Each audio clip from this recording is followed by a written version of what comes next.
ಓಂ ಸದ್ಗುರುನಾಥ ಶರಣಂ ಜಯ ಜಯ. ಓಂ ಸಚ್ಚಿದಾನಂದ ಶರಣಂ ಜಯ ಜಯ. ಎಲ್ಲರಿಗೂ ನನ್ನ ನಮಸ್ಕಾರಗಳು. ಯೋಗ ವಾಸಿಷ್ಠ ನಿರ್ವಾಣ ಪ್ರಕರಣದಲ್ಲಿ ಶಿವನು ವಸಿಷ್ಠರಿಗೆ ಜ್ಞಾನೋಪದೇಶವನ್ನು ಮಾಡ್ತಾ ಇದ್ದ. ಅದರಲ್ಲಿ ಭ್ರಾಂತಿಯಿಂದ ಬಂದಂಥ ಈ ಜಗತ್ತು, ಸಂಸಾರ ಮತ್ತು ಅಷ್ಟದಿಕ್ಪಾಲಕರು, ದೇವತೆಗಳು, ಮೂರು ಲೋಕಗಳ ಒಡೆಯರು, ಇವರೆಲ್ಲ ಏನೇನಿದ್ದಾರಲ್ಲ ಕಾಣಿಸ್ಕೊಳ್ತಕ್ಕಂಥವ್ರೆಲ್ಲ ಇವರೆಲ್ಲ ಸಂಕಲ್ಪಜನ್ಯವಾದವರೇ ಅಂತ ಇಲ್ಲಿ ಹೇಳ್ತಾ ಇದ್ದು ಮುಂದುವರೆದು ಹೇಳ್ತಾನೆ. ಒಂದು ರೆಪ್ಪೆ ಒಡೆಯುವಷ್ಟು ಕಾಲದ 100 ಭಾಗದಲ್ಲಿ 1/2 ಅರ್ಧದಷ್ಟು ಕಾಲ ಮಾತ್ರ ಚಿತ್ ಸ್ವರೂಪವು ತನ್ನ ಸ್ವರೂಪವನ್ನು ಬಿಟ್ಟು ಬಹಿರ್ಮುಖವಾದರೆ ಸಾಕು, ಈ ಸಂಸಾರವೆಂಬ ಅನರ್ಥ ಸ್ಥಿತಿಯು ಉದಯವಾಗುವುದು. ಎಷ್ಟು ದುರ್ದೆಸೆ ಇದೆ ನೋಡಿ. ಏನು ಹೇಳ್ತಾ ಇದ್ದಾನೆ ಇಲ್ಲಿ ಶಿವ? ಒಂದು ರೆಪ್ಪೆ ಒಡೆಯುವಷ್ಟು ಕಾಲದ 100 ಭಾಗದಲ್ಲಿ 1/2 ಅರ್ಧದಷ್ಟು. ಈಗ ಒಂದು ರೆಪ್ಪೆ ಹೊಡೆಯೋಕೆ ಎಷ್ಟು ಹೊತ್ತಾಗತ್ತಪ್ಪ? ಒಂದು ಸಲ ಕಣ್ಣು ರೆಪ್ಪೆ ಹಿಂಗೆ ಮಿಟುಕಿಸ್ಬಿಡ್ತೀವಿ, ಹೌದು ತಾನೆ? ಆ ಒಂದು ರೆಪ್ಪೆ ಹೊಡೆಯಷ್ಟು ಕಾಲದಲ್ಲಿ ಅದು ಎಷ್ಟು ಕಾಲ ಆಯಿತು? ಅದು ಕ್ಷಣ ಮಾತ್ರದಲ್ಲಿ, 1 ಸೆಕೆಂಡು ಕೂಡ ಇಲ್ಲ ಅಲ್ವಾ? ಅದರಲ್ಲಿ ಆ ಭಾಗವನ್ನು, ಆ ಕಾಲವನ್ನು 100 ಭಾಗ ಮಾಡಿ, ಆ 100 ಭಾಗದಲ್ಲಿ 1 ಭಾಗ ತಗೊಂಡು ಅದರಲ್ಲಿ ಅರ್ಧ ಆಯಿತಾ, 100 ಭಾಗದಲ್ಲಿ ಅರ್ಧ ತಗೊಂಡು ಅಷ್ಟು ಕಾಲ ಮಾತ್ರ ಚಿತ್ ಸ್ವರೂಪವು ತನ್ನ ಸ್ವರೂಪವನ್ನು ಬಿಟ್ಟು, ತನ್ನ ಸ್ವಸ್ವರೂಪವನ್ನು ಬಿಟ್ಟು ಬಹಿರ್ಮುಖವಾದರೆ ಸಾಕಂತೆ. ಅಷ್ಟರಲ್ಲಿ ಕಣ್ರೆಪ್ಪೆ ಹೊಡೆಯೋಷ್ಟರಲ್ಲ, ಕಣ್ರೆಪ್ಪೆ ಹೊಡೆಯೋ ಕಾಲಮಾನದಲ್ಲಿ ಆ ಕಾಲಮಾನವನ್ನು 100 ಭಾಗ ಮಾಡಿ, 100 ಭಾಗದಲ್ಲಿ 99 ಭಾಗ ಪಕ್ಕಕ್ಕಿಟ್ಟು 1 ಭಾಗ ತಗೊಂಡು ಅದರಲ್ಲಿ ಅರ್ಧ ತಗೊಂಡು ಅಷ್ಟರಲ್ಲಿ ಬಹಿರ್ಮುಖವಾದರೆ ಸಾಕಂತೆ, ಈ ಸಂಸಾರವೆಂಬ ಅನರ್ಥ ಸ್ಥಿತಿಯು ಉದಯವಾಗುವುದು. ಅಲ್ಲಿಗೆ ಎಷ್ಟು ಜಾಗರೂಕತೆಯಿಂದ ಅಂತರ್ಮುಖಿಯಾಗಿರಬೇಕು, ಆತ್ಮದಲ್ಲಿಯೇ ಸ್ಥಿತನಾಗಿರಬೇಕು, ನೆಲೆಗೊಂಡಿರಬೇಕು ಅನ್ನೋದನ್ನು ನಾವು ಯೋಚನೆ ಮಾಡಬೇಕು. ನಮ್ಮದು ಉಲ್ಟ, ಆ 100 ಭಾಗದಲ್ಲಿ 1 ಭಾಗ ತಗೊಂಡು ಅದು ಅರ್ಧ ಭಾಗ ಮಾಡಿ ಆ ಅರ್ಧದಲ್ಲಿಯೂ ನಾವು ಚಿತ್ ಸ್ವರೂಪದಲ್ಲಿ ಹೋಗೋದೇ ಇಲ್ಲ. ಹಂಗೇನಾರು ಹೋಗಿರೋ ಉದ್ಧಾರನಾರು ಆಗ್ಬಿಡ್ತಿದ್ವೇನೋ. ಸಂಸಾರ ಇಲ್ಲಿ ಹೆಂಗೆ ಉದಿತವಾಯಿತು ನೋಡಿದ್ದೀರಾ? ಒಂದು ರೆಪ್ಪೆ ಹೊಡೆಯುವಷ್ಟು ಕಾಲದ 100 ಭಾಗದಲ್ಲಿ 1/2 ಅರ್ಧದಷ್ಟು ಕಾಲ ಮಾತ್ರ ಚಿತ್ ಸ್ವರೂಪವು ತನ್ನ ಮೂಲ ಸ್ವರೂಪವನ್ನು ಬಿಟ್ಟು ಬಹಿರ್ಮುಖವಾದರೆ ಸಾಕು, ಈ ಸಂಸಾರವೆಂಬ ಅನರ್ಥ ಸ್ಥಿತಿಯು ಉದಯವಾಗುವುದು. ಸಾಕಲ್ಲ ನಮ್ಮ ದುಃಖಕ್ಕೆ ಇಷ್ಟು ಕಾಲಮಾನ. ಅಂಥದ್ರಲ್ಲಿ ಈಗ ಏನು ಮಾಡ್ತಾ ಇದ್ದೀವಿ? ದಿನದ 24 ಗಂಟೆಯೂ ಸಾಲ್ತಾ ಇದೆ ಯಾವುದಕ್ಕೆ? ಸಂಸಾರದ ಚಿಂತನೆಗೆ, ಸಂಸಾರದ ಒಡೆದಾಟಕ್ಕೆ 24 ಗಂಟೆಯೂ ಸಾಲ್ತಾ ಇಲ್ಲ.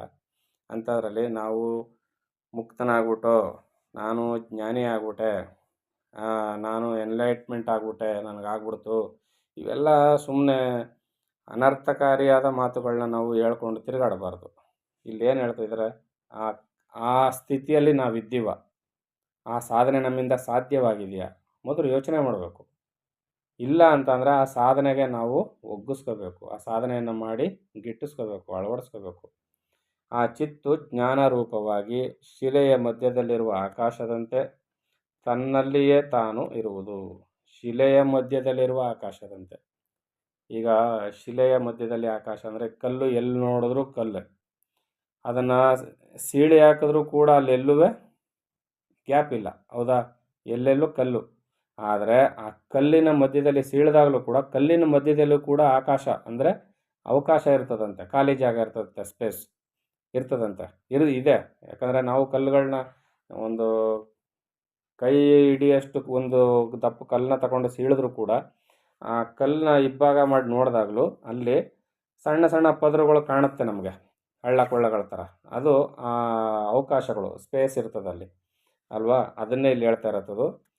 ಆ ಚಿತ್ತು ಜ್ಞಾನ ರೂಪವಾಗಿ ಶಿಲೆಯ ಮಧ್ಯದಲ್ಲಿರುವ ಆಕಾಶದಂತೆ, ಶಿಲೆಯ ಮಧ್ಯದಲ್ಲಿಯೂ ಕೂಡ ಚಿತ್ ಸ್ವರೂಪ ಇದೆ ಅನ್ನೋದಕ್ಕೆ ಇದು ಸಾಕ್ಷಿ. ಆಕಾಶದಂತೆ ತನ್ನಲ್ಲಿಯೇ ತಾನು ಇರುವುದು. ಗೊತ್ತಾಯ್ತಾ? ಇದು ಹೆಂಗಿದೆ? ಶಿಲೆಯ ಮಧ್ಯದಲ್ಲಿ, ಕಲ್ಲಿನ ಮಧ್ಯದಲ್ಲಿ ಖಾಲಿ ಜಾಗ ಇದೆಯಲ್ಲ, ಆಕಾಶ ಇದೆಯಲ್ಲ, ಆ ಥರ ಈ ಜ್ಞಾನ ಸ್ವರೂಪ ತನ್ನಲ್ಲಿ ತಾನಿದೆಯಂತೆ.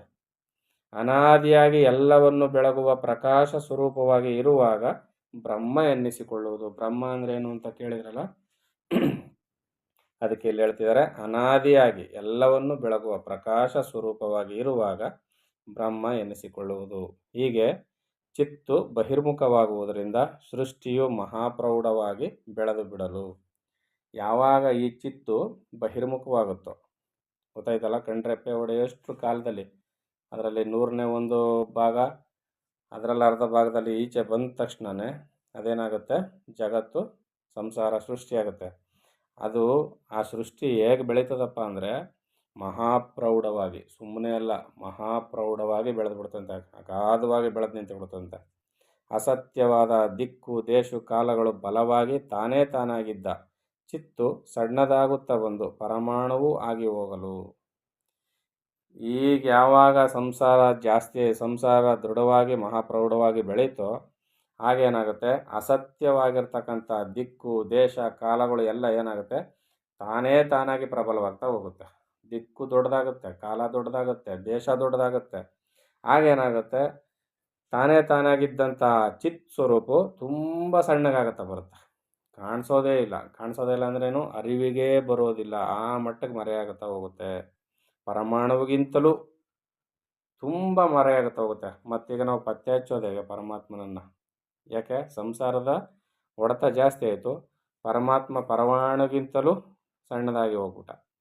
ನಾವು ಸಂಸಾರದಲ್ಲಿ ಹೆಚ್ಚು ಮೈಗೂಡಿಸ್ಕೊಂಡಾಗ ಮಹಾಚಿತ್ತಿನ ಸ್ವರೂಪವು ಸೃಷ್ಟಿಯಲ್ಲಿ ಕಾಣದಾಗುವುದು. ಈಗ ದೇವರನ್ನು ಕಾಣಬೇಕು ಅಂತ ನೀನು ಮತ್ತೆ ಎಲ್ಲಿ ಕಾಣೋದಿಲ್ಲಿ? ಏನು ಕಾಣ್ತಾ ಇದೆ? ಸಂಸಾರದ ನೋವುಗಳೇ ಕಾಣಿಸ್ತಾ ಇದೆ. ಪರಮಾತ್ಮ ಏನಾದ? ಪರಮಾಣುವಿಗಿಂತಲೂ ಪರಮಾಣು ರೂಪದಲ್ಲಿ ಚಿಕ್ಕದಾಗುತ್ತಾ ಬಂದು ಕೊನೆಗೆ ಸೃಷ್ಟಿಯಲ್ಲಿ ಕಾಣದಾಗುವುದು. ಇಂಥ ಪರಮಾತ್ಮನನ್ನು ಹುಡುಕಬೇಕಾದ್ರೆ ನಾವು ಯಾವ ಸ್ಥಿತಿಗೆ ಹೋಗಬೇಕು? ಸಂಸಾರವನ್ನು ಕಡಿಮೆ ಮಾಡ್ಕೊಳ್ಳೋದಕ್ಕೆ ಕಣ್ರೆಪ್ಪೆ ಹೊಡೆಯೋಷ್ಟು ಕಾಲ ಹೇಳಿದ್ರಲ್ಲ, ಅಲ್ಲಿಯೂ ಅಷ್ಟೂ ಕೂಡ ನಾವು ಅವಕಾಶವನ್ನು ಕೊಡದೆ ಚಿತ್ಸ್ವರೂಪದಲ್ಲಿ ನೆಲೆಗೊಳ್ಳಬೇಕು. ನಮ್ಮ ಅಂತಃಕರಣ ಶುದ್ಧಿಯನ್ನು ಮಾಡಿಕೊಂಡು ಸಾಧನೆ ಮುಖಾಂತರ ಈ ರೀತಿಯಲ್ಲಿ ನಾವು ಅಂತರ್ಮುಖಿ ಆದಾಗ ಮಾತ್ರ ಪರಮಾಣುವಿಗಿಂತಲೂ ಪರಮಾಣುವಾಗಿ ಸಣ್ಣದಾಗಿ ಕಾಣದೆ ಹೋಗಿರ್ತಕ್ಕಂಥ ಪರಮಾತ್ಮನನ್ನು ನಾವು ಯಾವಾಗಲೂ ನೋಡಲಿಕ್ಕೆ, ಸಾಕ್ಷಾತ್ಕಾರ ಮಾಡಲಿಕ್ಕೆ ಸಾಧ್ಯ. ಇಲ್ಲ ಅಂದರೆ ಇದು ನಮ್ಮ ಅನುಭವಕ್ಕೆ ಬರೋದಿಲ್ಲ. ಈ ಮಟ್ಟದಲ್ಲಿ ಇರ್ತಕ್ಕಂಥದ್ದು ಆಧ್ಯಾತ್ಮ ಸಾಧನೆ. ಕೇವಲ ಪುಂಡ್ರಗೋಷ್ಠಿ ಥರ ಅದು ಅಲ್ಲ. ಹೀಗೆ ಜೀವತ್ವವು ಬರುವುದು, ಪಂಚಭೂತಗಳು ತನ್ಮಾತ್ರಗಳು ಹುಟ್ಟಿ ಅವುಗಳ ವ್ಯಾಪಾರವು ನಡೆಯುವುದು. ಯಾವಾಗ ಇದು ಚಿತ್ಸ್ವರೂಪ ತನ್ನ ಮೂಲ ಸ್ವರೂಪದಿಂದ ಬಹಿರ್ಮುಖವಾಯಿತೋ ಸೃಷ್ಟಿ ಮಹಾಪ್ರೌಢವಾಗುತ್ತೆ. ಅಸತ್ಯವಾದಂತಹ ದಿಕ್ಕು ದೇಶ ಕಾಲಗಳು ಬೃಹದಾಕಾರವಾಗಿ ಬೆಳೆದು ನಿಂತ್ಕೊಳ್ಳುತ್ತೆ. ಪರಮಾತ್ಮ ಕಣ್ಮರೆ ಆಗ್ತಾನೆ. ಕಣ್ಮರೆ ಆಗೋದು ಅಂದ್ರೆ ಏನು? ಪರಮಾಣುವಿಗಿಂತಲೂ ಸಣ್ಣದಾಗಿ ಅದರ ಸ್ವರೂಪ ಸೃಷ್ಟಿಯಲ್ಲಿ ಕಾಣದಾಗುವುದು. ಆಗೇನಾಗುತ್ತೆ? ಜೀವತ್ವ ಬರುತ್ತೆ. ಪಂಚಭೂತಗಳು ಹುಟ್ಕೊಳ್ತವೆ, ಅದರ ಗುಣಗಳು ಹುಟ್ಕೊಳ್ತವೆ. ಯಾವುವು ಆ ಪಂಚಭೂತಗಳ ಗುಣಗಳು? ಶಬ್ದ, ಸ್ಪರ್ಶ, ರೂಪ, ರಸ, ಗಂಧ. ಇವು ಹುಟ್ಕೊಳ್ತವೆ. ಹುಟ್ಕೊಂಡ್ಮೇಲೆ ಏನಾಗುತ್ತೆ? ಅವುಗಳ ವ್ಯಾಪಾರ ಆರಂಭ ಆಗುತ್ತೆ. ಮೃಗ, ಬಳ್ಳಿ, ಕೀಟ, ದೇವ, ಅಸುರ ಮೊದಲಾದ ಸೃಷ್ಟಿಗಳೆಲ್ಲ ಹೀಗೇ ಆಗುವುದು. ಅವುಗಳ ಸೃಷ್ಟಿಯು ಕೂಡ ಇದೇ ರೀತಿ ಆಗ್ತಕ್ಕಂಥದ್ದು. ಆದ ಸೃಷ್ಟಿಯು ನಿತ್ಯವೂ ತಾನೇ ತಾನಾಗಿ ತುಂಬಿರುವುದು. ಅನಂತವು ದೃಢವೂ ಆದ ಚಿತ್ತಿನಲ್ಲಿ ಮೂಲೆಯಂತೆ ಇರುವುದು. ವಿಶ್ವಕರ್ಮವಾಗಿ ಅಂದರೆ ಎಲ್ಲ ವ್ಯಾಪಾರಗಳು ಮಾಡುವುದಾಗಿ, ವಿಶ್ವಕರ್ಮವಾಗಿ, ಇಡೀ ವಿಶ್ವವೇ ಕರ್ಮದಿಂದ ತುಂಬಿ ಹೋಗ್ತದೆ. ಎಲ್ಲ ವ್ಯಾಪಾರಗಳು ಮಾಡುವುದಾಗಿ ವಿಶ್ವವಾಗಿ ಎಲ್ಲದರಲ್ಲೂ ಇರುವ ಆ ಚಿತ್ತಿನಲ್ಲಿ ಸದಸತ್ ರೂಪವಾಗಿರುವ ಈ ವಿಶ್ವವೆಲ್ಲವೂ ಗಂಟು ಬಿದ್ದಿರುವುದು. ಈ ಚಿತ್ತಾದರೋ ದೂರದಲ್ಲಿಲ್ಲ, ಹತ್ತಿರದಲ್ಲಿಲ್ಲ, ಮೇಲಿಲ್ಲ, ಕೆಳಗಿಲ್ಲ, ನಿನ್ನದಲ್ಲ, ನನ್ನದಲ್ಲ, ಹಿಂದಿನದಲ್ಲ, ಬೆಳಗಲ್ಲ, ಬೈಗಲ್ಲ, ಸತ್ತಲ್ಲ, ಅಸತ್ತಲ್ಲ, ಎರಡಕ್ಕೂ ಮಧ್ಯಮವೂ ಅಲ್ಲ. ಮತ್ತಿದೇನಿದು? ಹೌದು ತಾನೆ? ಇದ್ರ ಬಗ್ಗೆ ಯೋಚನೆ ಮಾಡ್ಬೇಕು ತಾನೆ? ಮತ್ತಿನ್ನೆಂಗಿದೆ ಇದು? ಎಲ್ಲೆಲ್ಲಿಯೂ ಸರ್ವವ್ಯಾಪಕವಾಗಿದೆ, ಬೃಹದಾಕಾರವಾಗಿದೆ, ಅಣುವಿಗೆ ಅಣುವಾಗಿದೆ, ಬೃಹತ್ ಮೇರುಗೆ ಮೇರುವಾಗಿದೆ, ಎಲ್ಲೆಲ್ಲಿಯೂ ತುಂಬಿದೆ, ಎಲ್ಲವನ್ನು ತನ್ನಲ್ಲಿ ಒಳಗೊಂಡಿದೆ. ಆದರೆ ಬಹಿರ್ಮುಖನಾದ ಯಾವ ಜೀವಿಗೂ ಇದು ಅರಿವಿಗೆ ಬರ್ತಕ್ಕಂಥದ್ದಲ್ಲ. ಅದಕ್ಕೆ ಇಲ್ಲಿ ಹೇಳ್ತಾ ಇರೋದು ಏನಂತ ಹೇಳ್ತಾ ಇರೋದು ಇಲ್ಲಿ? ಇದು ಎಲ್ಲೆಲ್ಲಿಯೂ ಇದೆ. ಈ ವಿಶ್ವವೆಲ್ಲ ತುಂಬಿಕೊಂಡಿದೆ. ಹತ್ತಿರದಲ್ಲೂ ಇಲ್ಲ, ದೂರದಲ್ಲಿದೆಯಾ ಅಂದರೆ ದೂರದಲ್ಲೂ ಇಲ್ಲ, ತುಂಬ ಹತ್ತಿರದಲ್ಲಿದೆಯಾ ಅಂದರೆ ಹತ್ತಿರದಲ್ಲೂ ಇಲ್ಲ. ಯಾಕೆ? ಅಣುವಿಗೆ ಅಣುವಾಗಿದೆ, ಹತ್ರದಲ್ಲಿಲ್ಲ. ದೂರದಲ್ಲಿದೆಯಾ ಅಂದರೆ ಇಲ್ಲ. ಯಾಕೆ? ಕಲ್ಲಿನೊಳಗೆ ಆಕಾಶ ಇದ್ದಂತೆ ಅಲ್ಲೆಲ್ಲ ತುಂಬಿಕೊಂಡಿದೆ, ಎಲ್ಲೂ ಬಿಟ್ಟಿಲ್ಲ. ಮೇಲಿದೆಯಾ ಅಂದರೆ ಮೇಲಿಲ್ಲ, ಕೆಳಗಿದೆಯಾ ಅಂದರೆ ಕೆಳಗಿಲ್ಲ, ಮಧ್ಯದಲ್ಲಿದೆಯಾ ಅಂದರೆ ಮಧ್ಯದಲ್ಲಿಲ್ಲ. ಯಾಕೆ? ಎಲ್ಲ ಕಡೆಯಲ್ಲೂ ಇದೆ. ಗುರುತಿಸೋಕೆ ನಮ್ಮಿಂದ ಸಾಧ್ಯವಾಗಿಲ್ಲ. ಇದು ನಿನಗೆ ಮಾತ್ರ ಇದೆಯಾ ಅಂದರೆ ಇಲ್ಲ, ನನಗೆ ಮಾತ್ರ ಇದೆಯಾ ಅಂದರೆ ಇಲ್ಲ, ಹಿಂದೆ ಇತ್ತ ಅಂದರೆ ಇಲ್ಲ, ಈಗಲೂ ಇದೆ, ಮುಂದಕ್ಕೂ ಇರ್ತದೆ. ಹಿಂದಿನದಲ್ಲ, ಬೆಳಗಲ್ಲ ಅಂದರೆ ಹಗಲಲ್ಲ, ರಾತ್ರಿನೂ ಅಲ್ಲ. ಇದು ಸತ್ತಲ್ಲ, ಅಸತ್ತಲ್ಲ, ಎರಡಕ್ಕೂ ಮಧ್ಯಮವೂ ಅಲ್ಲ. ಮತ್ತೇನಾಗಿರ್ತಕ್ಕಂಥದ್ದು ಇದು? ಇದನ್ನು ವರ್ಣನೆ ಮಾಡಬೇಕಾದ್ರೆ, ಇದನ್ನು ತಿಳ್ಕೊಬೇಕಾದ್ರೆ ನಮಗೆ ಜ್ಞಾನ ದೃಷ್ಟಿ ಬೆಳಿಬೇಕು. ಇಲ್ಲ ಬರೀ ಮಾತಿಗೆ ಇದನ್ನು ವರ್ಣನೆ ಮಾಡಿ ಹೇಳ್ತೀನಿ ಅನ್ನೋದಾಗಲಿ, ನನಗೆ ಅರ್ಥ ಆಯಿತು ಅಂತ ಹೇಳೋದಾಗಲಿ, ಎರಡೂ ಕೂಡ ಸುಳ್ಳಾಗಿಬಿಡ್ತದೆ. ಹೀಗೆ ವಸಿಷ್ಠರು ಇದನ್ನು ಹೇಳ್ತಾ ಇದ್ರು. ಅಸತ್ ಸ್ವರೂಪಗಳಾದ ನಾನಾ ವಿಧವಾದ ಸಂಕಲ್ಪ ವಿಕಲ್ಪಗಳು ತುಂಬಿ ಹೋಗಿರುವ ಈ ದೃಶ್ಯ ರೂಪವಾದ ಜಗತ್ತಿನಲ್ಲಿ ನಾವು ಹೇಳುವ ಸಿದ್ಧಾಂತವು ಸತ್ಯವೆನ್ನುವುದಕ್ಕೆ ತಾನು ಅನುಭವಿಸಿದ ಸ್ವಪ್ರಕಾಶ ಚೈತನ್ಯವನ್ನು ಬಿಟ್ಟು ಇನ್ನು ಯಾವುದು ಪ್ರಮಾತ್ರ ಪ್ರಮಾಣ ಪ್ರಮೇಯಗಳು ಇಲ್ಲ. ಮಿಕ್ಕ ಪ್ರಮಾಣಗಳು ಪರಂಪರೆಯಾಗಿ ಇದ್ದುಕೊಂಡು ತಮ್ಮ ವೈಭವದಿಂದ ಬೇರೆ ಬೇರೆ ಫಲಗಳನ್ನು ಕೊಟ್ಟರೂ ಈ ಆತ್ಮ ವಿಚಾರದಲ್ಲಿ ಬೆಂಕಿಯನ್ನು ನೀರಿನಲ್ಲಿ ಇಟ್ಟಂತಾಗಿ ಸಿದ್ಧಿಸುವುದಿಲ್ಲ. ವಸಿಷ್ಠರಿಗೆ ಶಿವ ಏನು ಹೇಳ್ತಾ ಇದ್ದಾನೆ? ಅಸತ್ ಸ್ವರೂಪಗಳಾದ ನಾನಾ ವಿಧವಾದ ಸಂಕಲ್ಪ ವಿಕಲ್ಪಗಳು ತುಂಬಿ ಹೋಗಿರುವ ಈ ದೃಶ್ಯ ರೂಪವಾದ ಜಗತ್ತಿನಲ್ಲಿ ನಾನು ಹೇಳುವ ಸಿದ್ಧಾಂತ ಸತ್ಯ ಅನ್ನುವುದಕ್ಕೆ, ಅದನ್ನು ನಾನು ಸತ್ಯ ಅನ್ನಬೇಕಾದ್ರೆ, ನಾನು ಸತ್ಯ ಅಂತ ಹೇಳ್ತಾ ಇರ್ತಕ್ಕಂಥ ಈ ವಿಚಾರ ನಿನಗೆ ಸತ್ಯ ಅನ್ನಿಸ್ಬೇಕಾದ್ರೆ ನೀನು ಅದನ್ನು ಅನುಭವಿಸ್ಬೇಕು ಅಂತ ಇಲ್ಲಿ ವಸಿಷ್ಠರಿಗೆ ಶಿವ ಹೇಳ್ತಾ ಇರೋದು. ಅಂದರೆ ನಮ್ಮೆಲ್ರಿಗೂ ಕೂಡ ಇದು ಮನದಟ್ಟಾಗುವಂಥ ಪಾಠ ಮಾಡ್ತಾ ಇರೋದು. ಏನಂತ? ಈ ಪರಮ ಸತ್ಯ ಅರ್ಥ ಆಗಬೇಕಾದ್ರೆ ಹೇಳುವವನಿಗೂ ಅರ್ಥ ಆಗಿರಬೇಕು, ಹೇಳುವವನು ಅರ್ಥೈಸಿ ಹೇಳ್ತಾ ಇದ್ದಾನಲ್ವ, ಅದು ಅರ್ಥ ಆಗಬೇಕಾದ್ರೆ ಕೇಳುವವನಿಗೂ ಕೂಡ ಇದು ಅರ್ಥ ಆಗಬೇಕು. ಇಲ್ಲಾಂದರೆ ಇದು ಏನೂ ಅರ್ಥ ಆಗೋದಿಲ್ಲ. ಯಾವ ಥರ ಅರ್ಥ ಆಗಬೇಕು? ಸ್ವಾನುಭವದಿಂದಲೇ ಅರ್ಥ ಆಗಬೇಕು. ಇಲ್ಲಾಂದರೆ ಯಾವುದೇ ಕಾರಣಕ್ಕೂ ಪ್ರಮೇಯ ಪ್ರಮಾಣಗಳು, ಮಿಕ್ಕ ಯಾವುದೇ ಪ್ರಮಾಣಗಳು ಪರಂಪರೆಯಾಗಿ ಇದ್ದುಕೊಂಡ್ರೂ ಕೂಡ ಅವುಗಳದೇ ವಿಚಾರ ಬೆಳೆಸ್ಕೊಂಡು ಹೋಗ್ತೇವೆ ಹೊರತು, ಆದರೆ ಆತ್ಮ ವಿಚಾರದಲ್ಲಿ ಮಾತ್ರ ಸ್ವಾನುಭವವೇ ಮುಖ್ಯವೇ ಹೊರತು ಒಬ್ಬರಿಂದ ಒಬ್ಬರಿಗೆ ಹೇಳಿ ತಿಳಿಸೋದಕ್ಕೆ ಯಾವುದೇ ಕಾರಣಕ್ಕೂ ಸಾಧ್ಯವಿಲ್ಲ. ಹಂಗೇನಾದ್ರು ಹೇಳ್ತೀನಿ ಅಂದರೆ ಏನಾಗುತ್ತೆ ಅಂದರೆ ಬೆಂಕಿಯನ್ನು ನೀರಿನಲ್ಲಿ ಇಟ್ಟಂತಾಗುತ್ತೆ. ಬೆಂಕಿ ತಗೊಂಡೋಗಿ ನೀರಲ್ಲಿಟ್ಟರೆ ಏನಾಗುತ್ತೆ? ಬೆಂಕಿ ನಂದು ಹೋಗುತ್ತೆ, ಇದ್ದಲಾಗುತ್ತೆ. ಆ ಥರನೇ ಇದು. ನಾನು ನಿನಗೆ ತಿಳಿಸ್ಕೊಟ್ಬಿಡ್ತೀನಿ ಆತ್ಮಜ್ಞಾನ ಅನ್ನುವುದೆಲ್ಲ ಸುಳ್ಳು, ಕೇವಲ ದಾರಿ ತೋರಿಸ್ಬೋದು ಅಷ್ಟೇ. ಸಾಧನೆ ಮಾಡಿ ಸಿದ್ಧಿಸ್ಕೊಂಡವನಿಗೆ ಮಾತ್ರ ಅನುಭವಕ್ಕೆ ಬರುತ್ತೆ ಹೊರತು ಯಾವುದೇ ಕಾರಣಕ್ಕೂ ನಾನು ಅರ್ಥೈಸಿ ಹೇಳ್ತೀನಿ ನಿನಗೆ ತಿಳಿತದೆ ಅಂತ ಹೇಳೋದೆಲ್ಲ ಸುಳ್ಳು. ಅದರಿಂದ ಬೆಂಕಿನ ನೀರಲ್ಲಿ ಇಟ್ಟಂಗೆ ಆಗುವುದು, ಸಿದ್ಧಿ ಆಗೋದಿಲ್ಲ ಅಂತ ಇಲ್ಲಿ ವಸಿಷ್ಠರಿಗೆ ಶಿವ ಹೇಳ್ತಾ ಇದ್ದಾನೆ. ಪ್ರಮಾಣಗಳು ತ್ರಿಪುಟಿಯಲ್ಲಿರುವಲ್ಲಿ ಸಿದ್ಧಿಸುವವೇ ಹೊರತು ತ್ರಿಪುಟಿಯನ್ನು ಭೇದಿಸಿಕೊಂಡು ಹೋಗುವ ಸಿದ್ಧಾಂತದಲ್ಲಿ ಹೇಗೆ ತಾನೇ ಫಲಿಸುವು?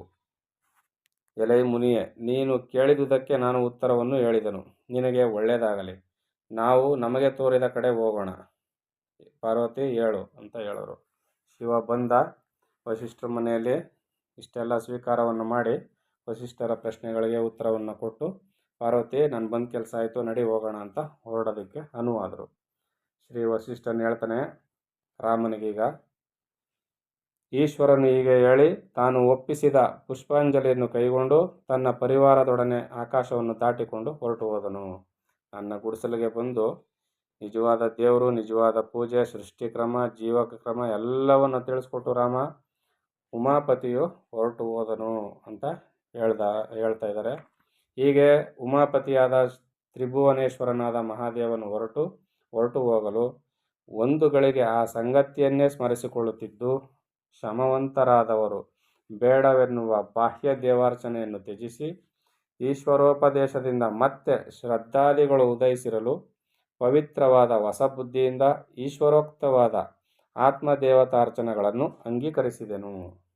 ನಾನು ಶಿವ ಹೇಳಿದ ಕ್ರಮದಲ್ಲಿ ಆತ್ಮದೇವತಾ ಕ್ರಮವನ್ನೇ, ಅರ್ಚನಾ ಕ್ರಮವನ್ನೇ ಸ್ವೀಕಾರ ಮಾಡಿ ಅದರಲ್ಲಿ ನಿರತನಾದೆ ಅಂತ ರಾಮನಿಗೆ ವಸಿಷ್ಠರು ಹೇಳ್ತಾಯಿದ್ರು.